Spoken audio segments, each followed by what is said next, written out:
This is Sparta!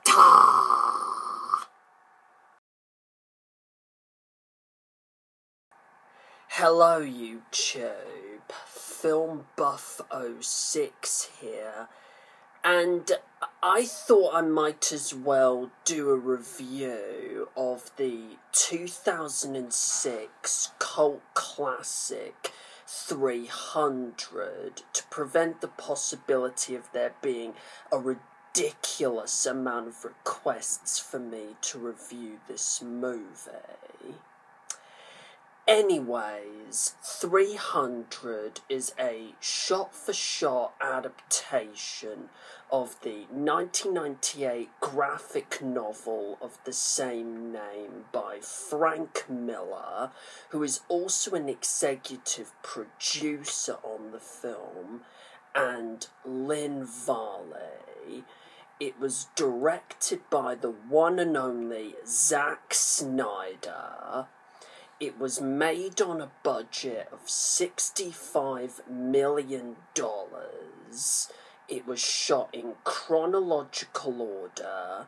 It spawned a 2014 sequel titled 300 Rise of an Empire, which I unfortunately cannot be bothered to do a review of for some unknown reason.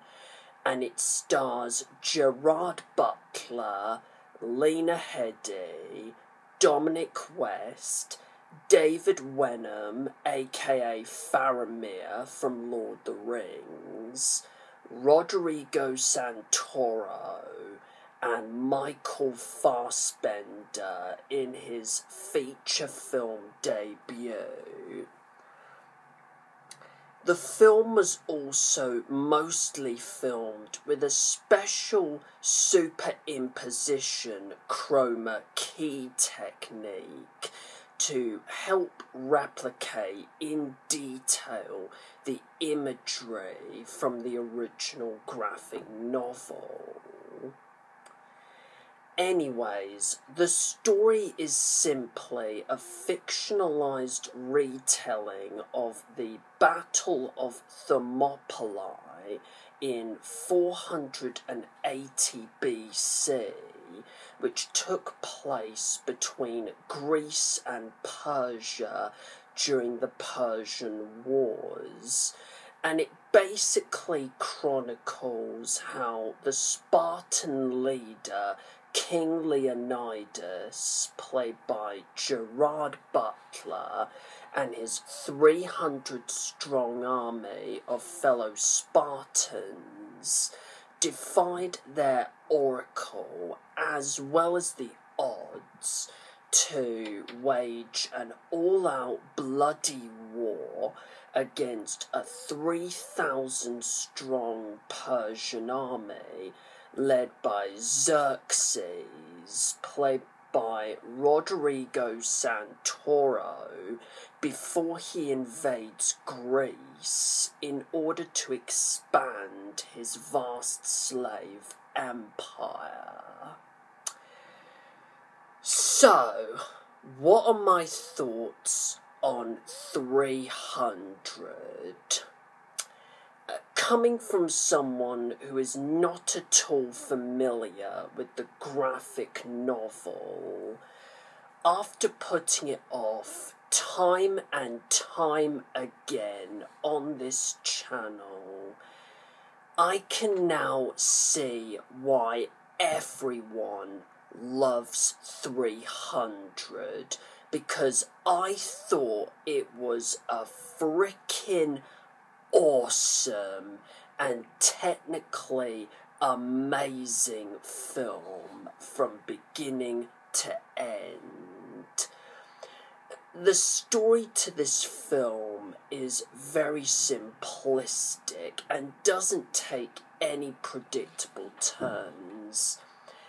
Now, by the way, whether or not there are any historical inaccuracies in the story, I honestly cannot properly judge, because because I'm also not really familiar with what actually happened during that time in ancient history.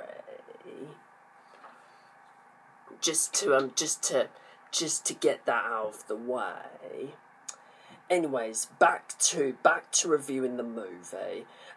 Zack Snyder not only did a terrific job directing this movie, but he also did such a terrific job with bringing the graphic novel to life on the big screen.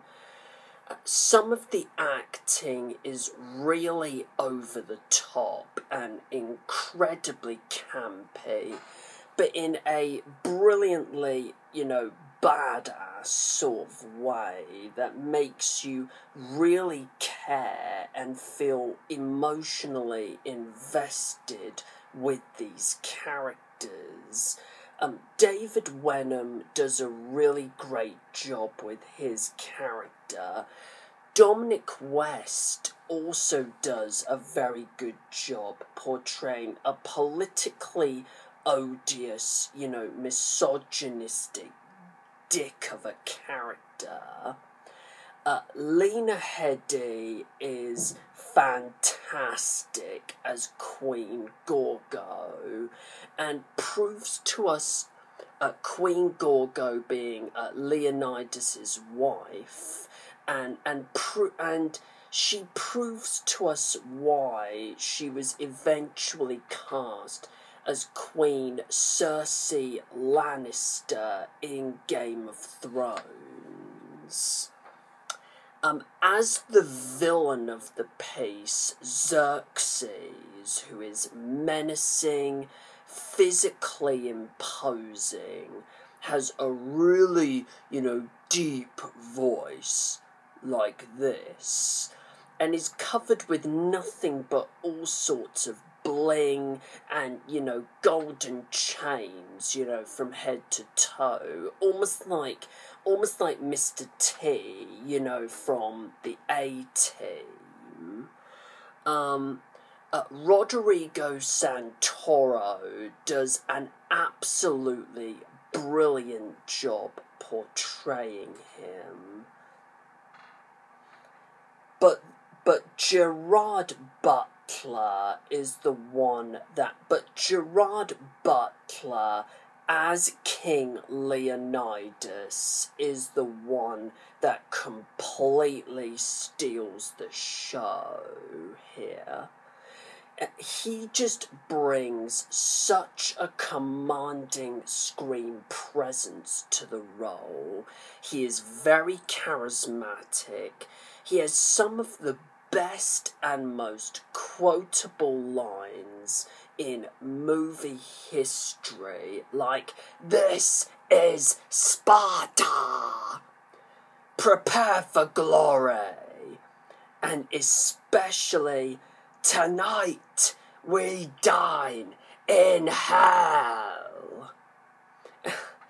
His chemistry with Lena Headey is great, and what's better, this was actually his breakthrough role, the one that made him a huge megastar. And who would have thought that Michael Fassbender, the guy who would go on to become a huge megastar himself, with roles in the likes of Inglourious Bastards, Shame, Prometheus, 12 Years a Slave, Frank, and especially as Magneto in X-Men First Class and X-Men Days of Future Past, would be such a badass in this. The editing, cinematography, and costume designs were all great. The score by Tyler Bates, who, believe it or not, would later go on to score the likes of Guardians of the Galaxy and John Wick, among others, was absolutely fantastic. The action sequences, visual imagery, and graphic violence in this film are very stylized and exaggerated, and deliberately so, by the way. Fantastically well choreographed, visually incredible to watch on the big screen. Didn't give me the feeling of watching a computer game for 2 hours, of watching a video game for 2 hours at all, unlike Battle Los Angeles. Unlike Battle Los Angeles, and it very much reminded me of an 18-rated extended version of the Battle of Helm's Deep from Lord of the Rings: The Two Towers, in terms of how epic in scope everything was.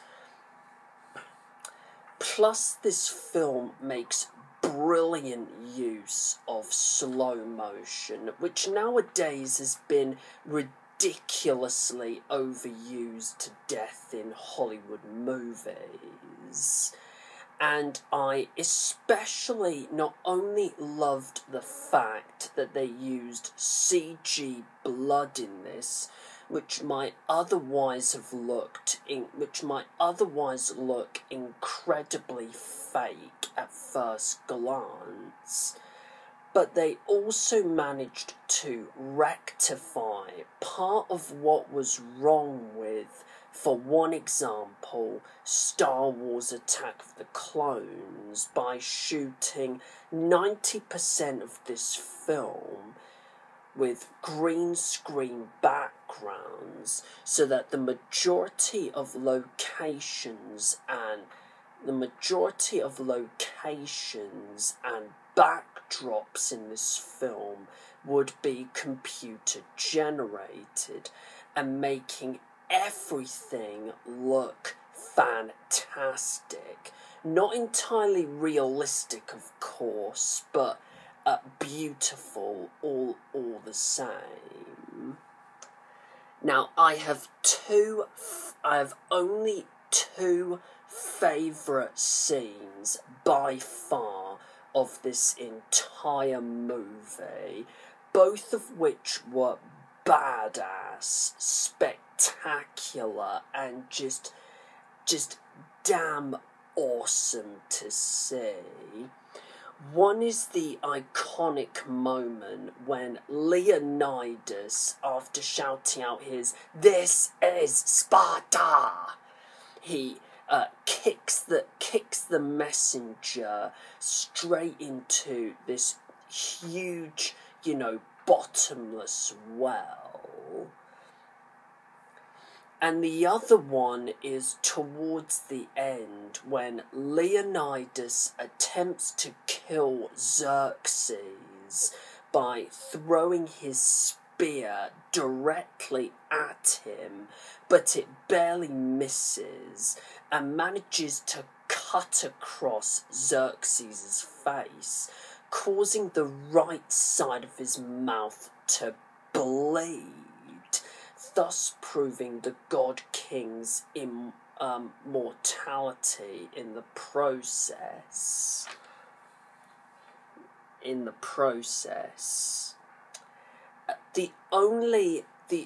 If there is only one nitpick, only one teensy tiny little nitpick that I have with this movie, is that despite the pacing being, for the most part, really, really good, to the point where I wasn't bored in the slightest by by what I was seeing on the big screen, it is a little bit too long. I could stress that it is a little bit too long in places, and I feel that a few scenes, specifically some of the political scenes, which at least are not as boring as those in Phantom Menace, should have been cut out. In my honest opinion.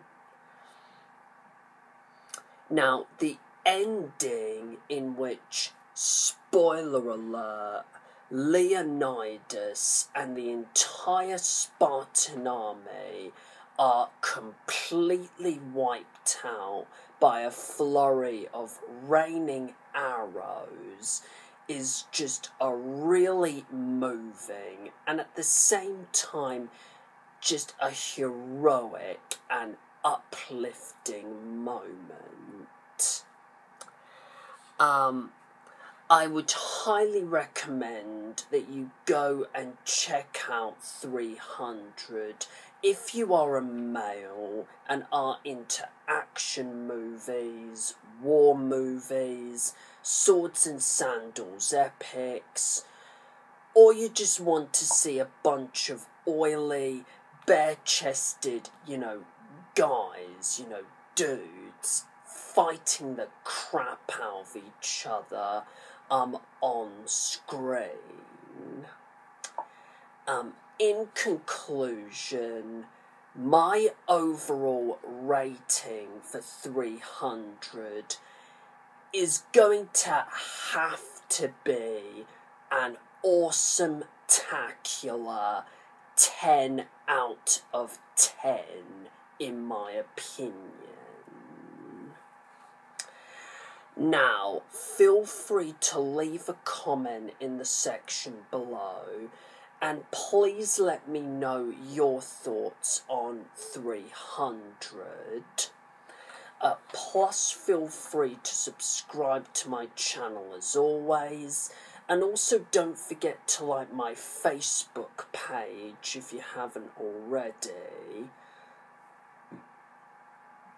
And until my next video, which is going to be a special triple bill of classic Hammer horror reviews of The Mummy, The Curse of Frankenstein, and Dracula, to not only pay tribute to Sir Christopher Lee, but also to celebrate my 2nd anniversary on YouTube, which